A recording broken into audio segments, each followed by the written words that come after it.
ভালো করে দেখুন এই এসিটা।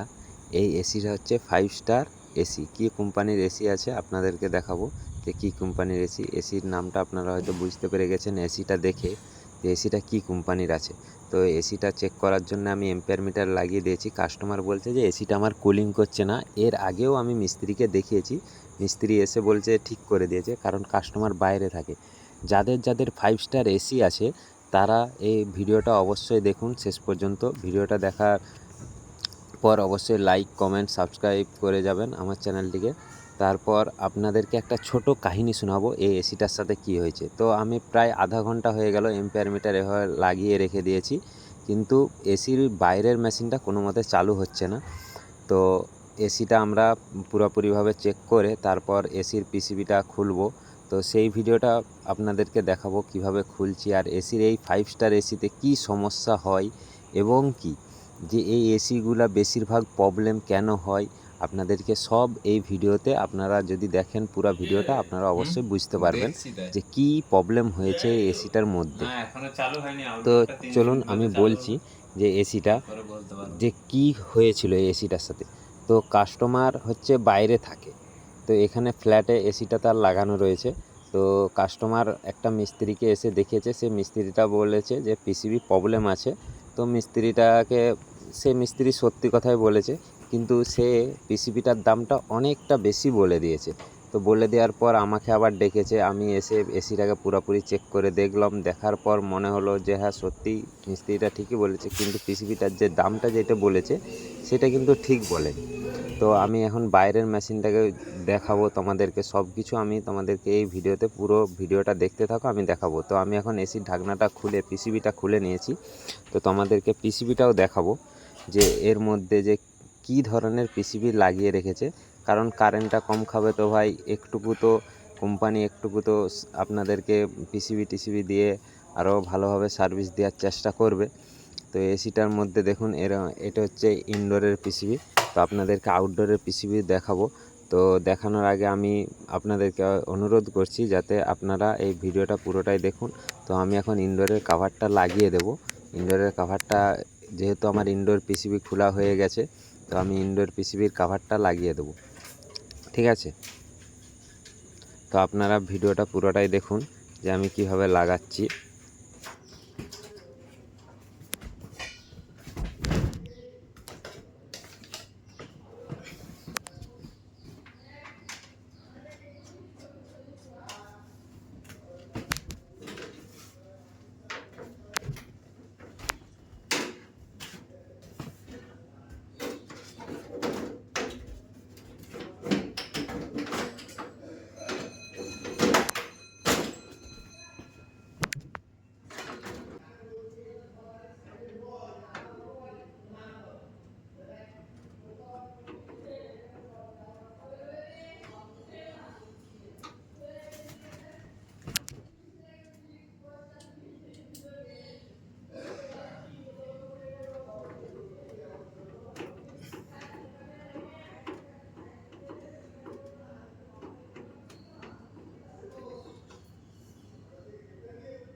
এই বলি ওটা সকলের সঙ্গে কথা বলো না, কথা বলে নিয়েছি। বলে নিয়েছো? কি আছে বলছো মাল? কি আপনার এসিটার জন্য? হ্যাঁ হ্যাঁ হ্যাঁ, না ওইটার জন্য এখনো বলিনি, ওইটার জন্য বলবো। ওটা খুলে নিয়ে চলে এসে চলবে নি? না সে কি ওটা টেম্পারেচারটা এখন ম্যানুয়ালি কিছু করে কমানো যাবে না? কতই আছে? ও 28-30 আছে মনে হয়।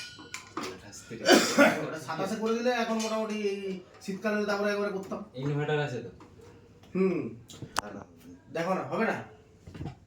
অন্য রিমোট নিয়ে এসে দেখে নিয়েছে? হ্যাঁ, পাশের রুমে বাবার এসে রিমোটটা নিয়েছে।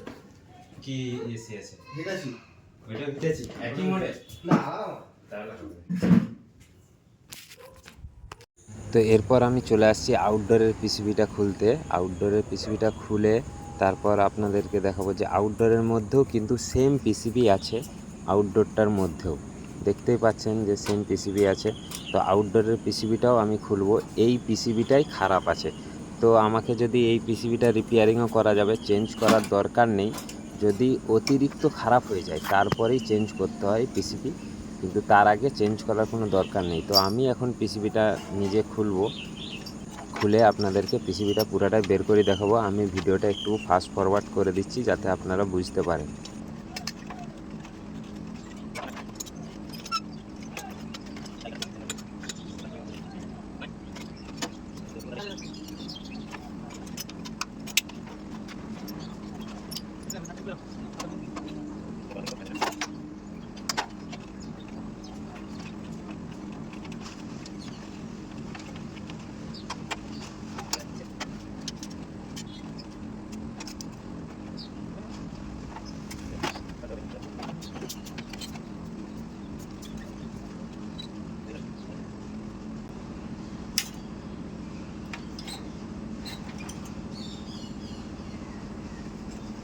দেখুন আমি পিসিবিটা খুলে বের করে নিয়েছি।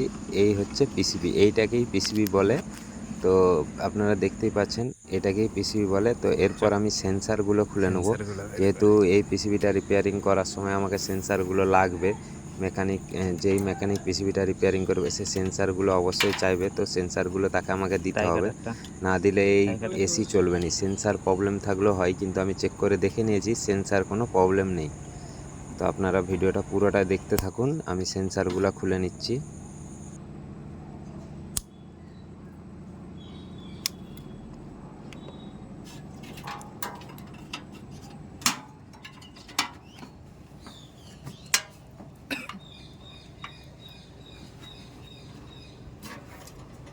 এটা খুলতে হবে, ঢাকনাটা খুলতে হবে। আর একটা সেন্সার বের করাতে গেলে এখানটায় আছে, দেখি লাট্টুটা মাইনাস করে দে। উঠে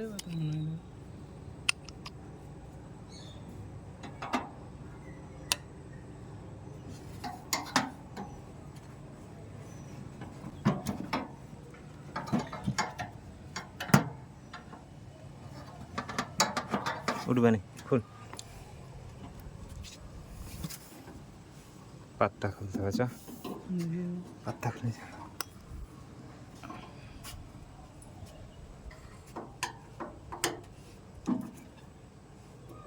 আমার মুখটা তুলে লাভ নাই, আমি মুখ এমনিতেই দেখাবো।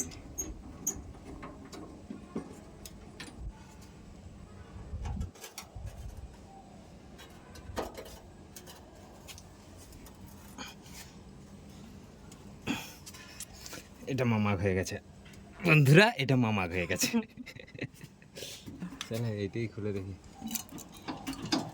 কি মাকা সেন্সারগুলো কি করবে ভালো।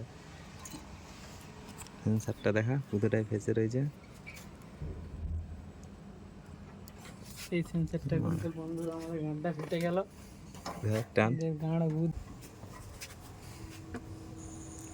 এই পিসিবির জন্যেই অনেকেরই প্রবলেম হয়। এই ইনভার্টার এসির এইটাই একটা বিরাট বড় প্রবলেম, যে এই পিসিবিগুলো ফল্ট হয়ে যায়। এই ছোটো ছোটো সার্কিট বোর্ডের মতো ছোটো ছোটো জিনিস লাগানো থাকে, যেটা লোডটা না নিতে পারায় প্রবলেম হয়ে যায়। কোম্পানি সেরকম তৈরি করেছে ঠিকই, কিন্তু 2 বছর 4 বছর ছাড়াই এই পিসিবি কিন্তু প্রবলেম হয়। আপনারা অবশ্যই মনে রাখবেন যে এই পিসিবি কিন্তু রিপেয়ারিং করা যায়, চেঞ্জ করার দরকার পড়বে না, রিপেয়ারিংও করা যায়। তো আমরা এখন নিয়ে যাব এটা রিপেয়ারিং করতে, কলকাতায় নিয়ে যেতে হবে আমাদের। কলকাতায় ছাড়া আমাদের এখানে সার্ভিস সেন্টার নাই, কলকাতা নিয়ে যাব, নিয়ে যেয়ে এটা রিপেয়ারিং করে তারপরে কাস্টমারকে দেব। তো আমরা এখন চলে আসছি রুমের ভিতরে এসে তো দেখি যে জালিগুলো তো আমি খুলে আগে থেকে রেখেছিলাম, জালিগুলো নোংরা ছিল। জালিগুলো আমি পরিষ্কার করে আবার জালিগুলো লাগিয়ে দেবো। কেমনভাবে নোংরা জমে রয়েছে তোমরা দেখতে পাচ্ছ। এসিটা আমরা ফিল্টারগুলো পরিষ্কার করে আবার এসিটাকে ফিটিং করে যেরকম ছিল সেরকম করে দিয়ে চলে যাব। এখন তো কাস্টমার এসিটা ব্যবহার করতে পারবে না, যখন পিসিবিটা লাগিয়ে দেবো তখন ব্যবহার করতে পারবে, কিন্তু ততদিন কি আর এই জালিগুলো আমি নোংরা ফেলে দিয়ে যেতে পারি? আমি যেহেতু দেখতে পাচ্ছি যে এই জালিগুলো নোংরা রয়েছে, তো আমি এই নোংরাটা পরিষ্কার করে আবার এসিটা ফিটিং করে দেবো।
আছে ভালো করে প্রপার সেট কর এডও করিনি এরকম করি রাখ না না না, না, না।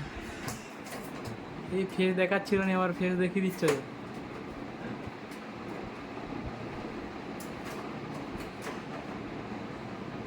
বন্ধুরা আমাদের এরা মিস্ত্রি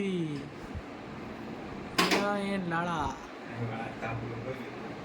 জালি ফিটিং করা আমাদের হয়ে গেছে, তো তোমরা দেখতে পাচ্ছ জালি ফিটিং করে আর এসিটাকে যেরকম ছিল সেরকম রেখে দিয়েছি। রেখে আমরা এখন চলে যাব। এসিটার প্লাগটা উপর দিকে তুলে দিই যাতে কেউ না গুঞ্জে আর এসিটা চালু না, প্লাগটা লাগিয়ে না এসিটা চালু না করে, সেই জন্য প্লাগটা উপরে তুলে দিয়েছি। পুরো ভিডিওটা দেখার জন্য অনেক অনেক ধন্যবাদ। আপনার মূল্যবান বক্তব্যটি আমাদেরকে কমেন্ট বক্সে জানিয়ে যে থ্যাংক ইউ সো মাচ।